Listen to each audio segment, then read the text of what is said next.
हमारे देश और प्रदेश की सरकार लगातार स्वास्थ्य सेवाओं को बेहतर करने के लिए प्रयास करती चली आ रही है। इसके लिए कई सारी योजनाएं भी चलाई गई, जैसे आयुष्मान भारत योजना, जिसमें कि जो हमारे देश की जनता है उसको अच्छी से अच्छी स्वास्थ्य सेवाएं मिल सके, आराम से उनकी सेवाएं हो सके और किसी भी प्रकार की उनको कोई समस्या ना आए। लेकिन इन सारी योजनाओं को पूरा करने में जो सबसे बड़ा योगदान करते हैं वो होते हैं सीएचओ कैडर, और यही सीएचओ कैडर जो है उनको कई सारी समस्याओं से जूझना पड़ रहा है, जैसे वेतन विसंगति हो गई, स्थानांतरण की समस्या हो गई।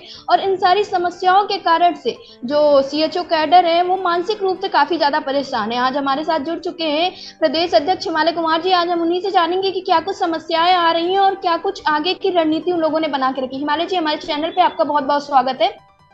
जी जी, मैं धन्यवाद। आपसे जानना चाहूंगी कि सीएचओ कैडर जो है उनकी लंबे समय से बहुत सारी समस्याएं, वो सारी समस्याएं क्या कुछ है और कुछ 5 सूत्री मांगे थी उनकी, वो 5 सूत्री मांगे क्या है? जी, तो सबसे पहले तो आपका धन्यवाद आपके चैनल का। तो जो सीएचओ है उसके सबसे पहले मैं आपको बता दूं कि सीएचओ की नियुक्ति की जाती जी। है वो माननीय प्रधानमंत्री जी की महत्वाकांक्षी योजना आयुष्मान भारत के अंतर्गत की जाती है, जिसमें जो जी। सामुदायिक स्वास्थ्य अधिकारी होता है उसकी पोस्टिंग आयुष्मान आरोग्य मंदिर पर है।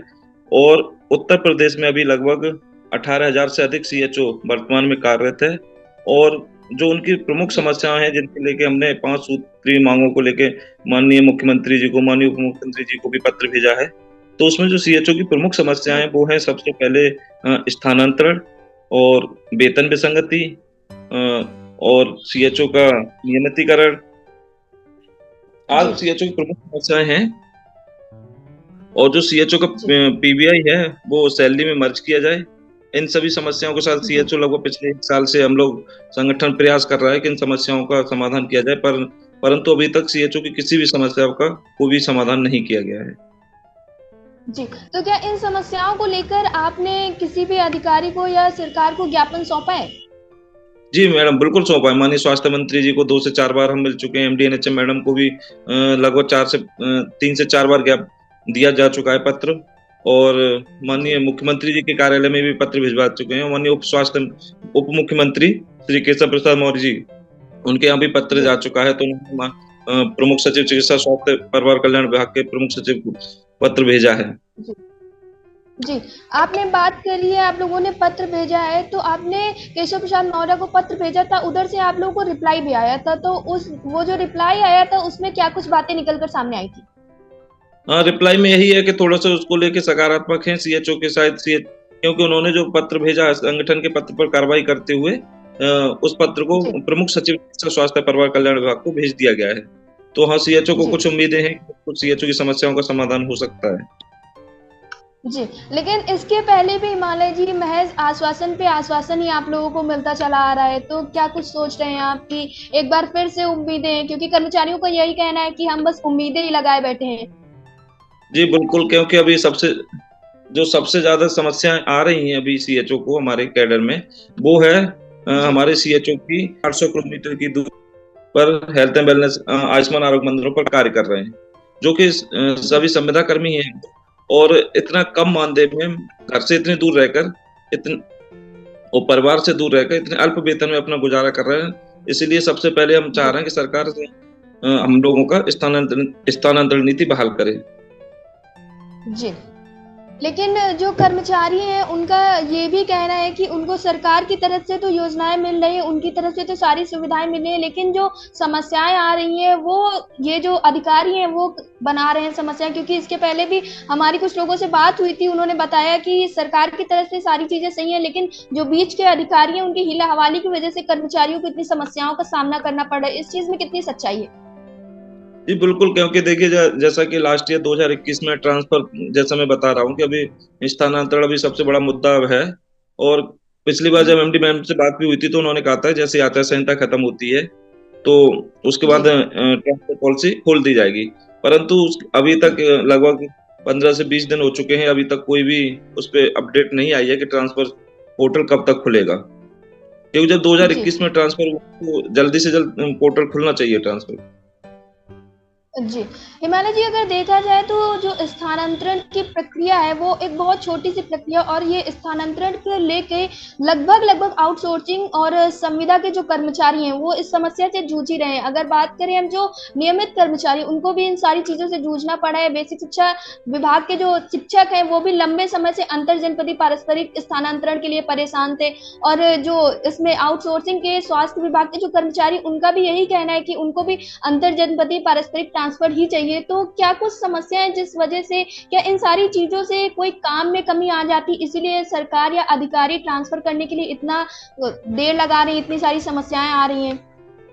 नहीं, जैसा कि मैंने आपको बताया कि 2021 में ट्रांसफर हुए थे। जो 2021 में ट्रांसफर हुए थे, तो वो म्यूचुअल ट्रांसफर हुए थे। मतलब म्यूचुअल में ये होता है कि जी। आपकी जगह कोई बंदा दूसरी जगह जाएगा और वो दूसरा वाला व्यक्ति आपकी जगह पर आएगा। तो उसमें हमें नहीं लगता है कि स्वास्थ्य जी। सेवाएं कहीं प्रभावित होंगी, और इसमें कहीं भी किसी प्रकार की कोई भी स्वास्थ्य के क्षेत्र में कोई समस्या आएगी।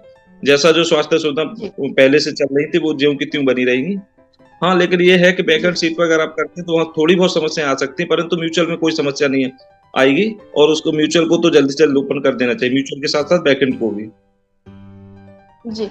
हिमालय जी, अगर बात करें हम लोकसभा चुनाव की, तो इस बार कर्मचारियों का भी ये कहना है, और भारतीय जनता पार्टी ने जहां सोच रखा था कि इस बार उत्तर प्रदेश में राम मंदिर के उस पे अच्छा खासा वोट बैंक मिल सकता है, लेकिन कर्मचारियों का कहना है इस बार भारतीय जनता पार्टी वो मुकाम हासिल नहीं कर पाई। उसके पीछे का कारण है कि जो संविदा और आउटसोर्सिंग के कर्मचारी हैं, उनको काफी सारी समस्याओं से झेलना पड़े। तो इस बात में कितनी सच्चाई, क्या कर्मचारी इस वजह से नाराज है हमारी प्रदेश सरकार से? नहीं, नाराज़गी तो आप देख ही रहे होंगे कि कर्मचारियों की कितनी है कि आउटसोर्सिंग कर्मचारियों को कितना वो किया जा रहा है। मतलब परमानेंट जी। नौकरी की जगह आउटसोर्सिंग को बढ़ावा दिया जा रहा है, आउटसोर्सिंग पे नियुक्तियाँ की जा रही हैं, जी। तो युवाओं के भविष्य के साथ ये खिलवाड़ है। और एक अल्प मानदेय में अगर जी। आप अपने परिवार का, घर का कैसे गुज़ारा कर सकते हैं? तो इसी को जी। देख के मुझे लग रहा है कि जो पब्लिक है और जो युवा हैं, बेरोज़गार हैं, या फिर जो अभी आउटसोर्सिंग समुदाय कर्मचारी हैं, उन्होंने अपने मतदान का उपयोग उसी अपने भविष्य को लेकर किया है। जी। अगर हम बात करें, आपने बात करी है निजीकरण की, तो एक तरफ तो हमारे प्रदेश और देश की सरकार लगातार निजीकरण की तरफ बढ़ती जा रही है, और सरकार का ये कहना भी है कि निजीकरण के कारण जो हमारे देश का है वो विकास अच्छा खासा हो सकता है, लेकिन कर्मचारी इस चीज़ में साथ देते नज़र नहीं आ रहे हैं। इसके पीछे का क्या कुछ कारण है? नहीं, निजीकरण आपका अच्छा पहल है। निजीकरण से पहले जो बेसिक समस्याएँ हैं, वो तो आपको खत्म करनी पड़ेंगी। आप एक बात बताइएगा, ₹20,000 में आपका एक जीएनएम करके, बीएससी नर्सिंग करके आप एक कर्मचारी को नियुक्त कर रहे हो और उसको ₹20,000 मानदेय पे रख रहे हो। और जो माननीय जी। प्रधानमंत्री जी की आयुष्मान भारत योजना के अंतर्गत सबकी नियुक्ति है। यही वेतन अन्य राज्यों में किसी में 25,000 है, किसी में 27,000 है। बिहार राज्य में यही जो मैं आप बात बता रहा था, सीएचओ की प्रमुख मांगों को लेके जो इंसेंटिव मिलता है सीएचओ को 15,000, उसमें से ₹7,000 जी। उसमें जोड़ दिया गया है। तो उनकी सैलरी जी। ₹32,000 कर दी गई। ₹25,000 उनका ₹25,000 उनका वेतन है शुरुआत का, और ₹7,000 उनका पीबीआई जोड़ दिया गया। जब बिहार राज्य कर सकता है, तो उत्तर प्रदेश राज्य में कहाँ समस्या आ रही है? उत्तर प्रदेश राज्य का तो जी। बजट भी 40,000 करोड़ का है। जी। और इस बार बात करें अगर वित्तीय वर्ष की, तो इस बार स्वास्थ्य सेवाओं के लिए ज़्यादा से ज़्यादा बजट दिया गया है। तो क्या जब से बात आई है, बजट पास हुआ है, तब से क्या आप लोगों को कोई सुविधाएँ नहीं मिली है? कुछ एक्स्ट्रा आप लोगों के लिए नहीं किया गया है? नहीं, नहीं, कुछ नहीं किया गया है। सिर्फ़ एक हमारा बीमा पॉलिसी का था, जो कि पिछले कई वर्षों से लंबित था, वो इस बार हुआ है। जी। उसके अलावा कोई भी हमारी हमारी वेतन विसंगति दूर नहीं हुई, जबकि उसके लिए केंद्र सरकार 3% एक्स्ट्रा बजट भेज रही है, उसके बाद भी वेतन विसंगति दूर नहीं की जा रही है। जी। तो आप लोगों ने क्या सोच के रखा है, किस प्रकार से इन सारी समस्याओं से निकलने के लिए क्या कुछ सोच के रखा है? क्योंकि आपने इसके पहले बताया था, आप लोगों ने एक डिजिटल मिशन किया था, वो डिजिटल मिशन क्या था? आप पहले ये बता दीजिए।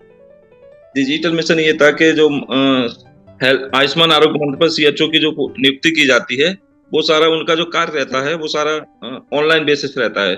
तो सीएचओ ने अपना जी। ड्यूटी किया, बट उसको जो ऑनलाइन कार्य जी। थे, उनको प्रभावित करते हुए, तो उनकी डेली रिपोर्टिंग, जी। ऑनलाइन रिपोर्टिंग सारी बंद कर दी थी।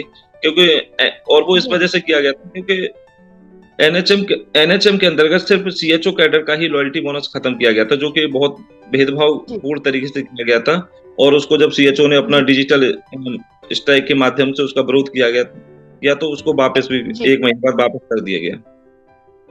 जी। सारे आपने बात करी है ऑनलाइन जी, आपने बात करी है एनएचएम की, तो एनएचएम में और सारे भी वर्ग के लोग आते हैं, कई सारे उसमें विभाग आते हैं और लगभग-लगभग सभी एनएचएम कर्मचारियों की यही समस्याएँ हैं कि आउटसोर्सिंग से वो काफ़ी ज़्यादा परेशान हैं, लगातार उनसे काम लिया जा रहा है, लेकिन काम के बदले उनको उतना वेतन नहीं मिल रहा और सबसे बड़ी बात तो जो है वो स्थानांतरण की रख रखी है और इसके साथ ही बताया जा रहा है कि मैन पावर की कमी है, तो इस बात में कितनी सच्चाई है? क्या सच में मैन पावर की कमी है? नहीं, मैन पावर की कमी अब ज स्थानांतरण को लेके जो आपको बताया गया है, मैन पावर कैसे कमी? जब म्यूचुअल बेसिस पे ट्रांसफर खुलेगा, तो मैंने आपको जी। जैसे बताया कि म्यूचुअल में ये होता है कि आपकी जगह दूसरे डिस्ट्रिक्ट से जो जहाँ पर आप जाना चाहते हो, वहाँ से कोई व्यक्ति आएगा और आप उसकी जगह जाओगे। तो म्यूचुअल में पारस्परिक स्थानांतरण होता है, तो उसमें कहीं कहीं किसी भी प्रकार की कोई दिक्कत नहीं आएगी, ना ही कोई स्वास्थ्य सुविधाएँ प्रभावित होंगी उससे। जी। तो आप लोगों ने आगे की रणनीति क्या सोच के रखी है? किस तरह से इन समस्याओं से निजात पाया जा सकता है? किस तरह से अब आप लोग अपनी बातों को सरकार तक पहुँचाएँगे? क्योंकि लंबे समय से महज़ आश्वासन पे आश्वासन ही मिलता आ रहा है आप लोगों को। जी, बिल्कुल, अभी हम माननीय केशव प्रसाद मौर्य जी के पत्र से थोड़ा-सा सकारात्मक हैं, अगर अभी कुछ समय का इंतज़ार कर रहे हैं, अगर नहीं हुआ तो फिर से हम दोबारा से क्योंकि स्थानांतरण को लेके हमारी बहुत सी बहनें सीएचओ साथी ऐसी हैं, जो बहुत ज़्यादा परेशान हैं, जो अपने बच्चों के साथ, छोटे जी, बच्चों के साथ और अपने जी, परिवार से दूर रह रही हैं, उनका पालन-पोषण करने में भी दिक्कतें आ रही हैं। तो अगर वो नहीं होता है, तो जी, हम फिर से स्ट्राइक करेंगे। जी। हमारे साथ थे हिमालय कुमार जी जो कि प्रदेश अध्यक्ष हैं। उन्होंने बताया कि स्वास्थ्य विभाग में कई सारी समस्याएं हैं जिनसे कर्मचारी बेहद परेशान हैं और उनको इन समस्याओं का कोई हल नहीं मिल रहा है तो महज आश्वासन पे आश्वासन, आखिर ये इतना लंबा आश्वासन कब तक चलेगा और कब तक इन जो कर्मचारी हैं इनकी समस्याओं का हल होगा, ये देखना अभी बाकी है। तब तक